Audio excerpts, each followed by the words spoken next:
धर्मनगरी हरिद्वार से लेकर बिहार, झारखंड तक इन दिनों भगवा पहने कांवड़िए चारों तरफ नजर आ रहे हैं। इस 30 जुलाई से 11 अगस्त तक लाखों की संख्या में केसरिया वस्त्र धारण किए कांवड़िए अलग-अलग स्थानों से गंगा नदी का पवित्र जल लेकर भगवान शिव के ज्योतिर्लिंगों और लोकप्रिय मंदिर पहुंचेंगे और जलाभिषेक करेंगे।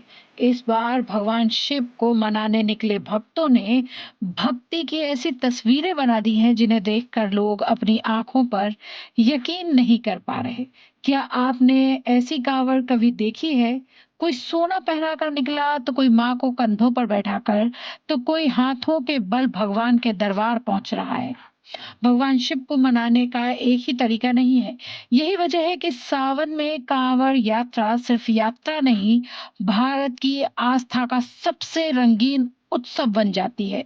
भारत में शायद ही कोई ऐसी पद यात्रा हो जहां हर कांवड़ अपने साथ एक कहानी लेकर चलती हो।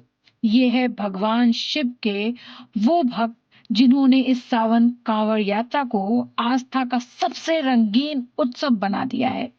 हरिद्वार से लेकर सुल्तानगंज तक और देवघर से लेकर पूरे उत्तर भारत तक इस वक्त सिर्फ गंगा जल नहीं बह रही है करोड़ों लोगों की आस्था।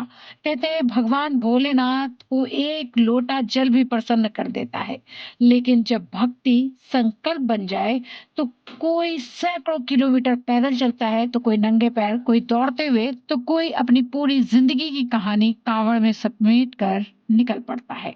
यही वजह है कि कांवड़ यात्रा सिर्फ भारत की सबसे बड़ी पदयात्रा नहीं, आस्था के सबसे खूबसूरत रंगों का उत्सव भी मानी जाती है। सबसे पहले मैं आपको मिलवाती हूँ गोल्डन बाबा से। हरियाणा के सोनीपत के रहने वाले रोहित शर्मा ने भगवान शिव की प्रतिमा को गोल्ड प्लेटेड आभूषणों से ही सजा दिया और खुद भी गोल्ड प्लेटेड ज्वेलरी पहनकर कांवड़ यात्रा पर निकल पड़े। उनका कहना है कि भोलेनाथ ने कारोबार की मन्नत पूरी कर दी, तो इस बार भगवान को भी सोने जैसा श्रृंगार पहनाकर जल चढ़ाएंगे।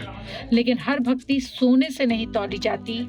सहारनपुर से चंडीगढ़ जा रहा एक परिवार अपनी बुजुर्ग माँ को कांवड़ में बैठाकर करीब 260 किलोमीटर की यात्रा कर रहा है।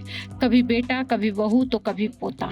बारी बारी से माँ को अपने कंधों पर उठाकर आगे बढ़ते हैं। ये कांवड़ सिर्फ जल नहीं, सेवा, संस्कार और श्रद्धा भी लेकर चल रही है। कांवड़ सिर्फ गंगा जल उठाने का नाम नहीं, मान्यता है कि गंगा जल को जमीन पर रखे बिना शिवलिंग तक पहुंचाना तपस्या है। इसीलिए रास्ते भर भक्त नंगे पैर चलते हैं। कई लोग मौन व्रत रखते हैं, तो कई डाक कांवड़ करते हैं। डाक कांवड़ जो बिना रुके दौड़ते हुए जल पहुंचाने का एक संकल्प, और कुछ सैकड़ों किलोमीटर पैदल चलकर अपनी मनोकामना पूरी होने का धन्यवाद भोले बाबा को देते हैं। उधर झारखंड के धनबाद के अजय विश्वकर्मा डमरू के आकार की कांवड़ लेकर निकले हैं। जिधर से गुजरते हैं लोग रुक जाते हैं, तस्वीरें खींचते हैं, क्योंकि यहाँ कांवड़ खुद भगवान शिव के सबसे प्रिय वाद्य का रूप बन गई है।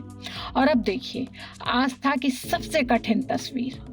पश्चिम बंगाल के राजकुमार महतो हाथों के बल बिच्छू जैसी मुद्रा में बाबा बैद्यनाथ धाम की यात्रा कर रहे हैं। हर कदम एक तपस्या है।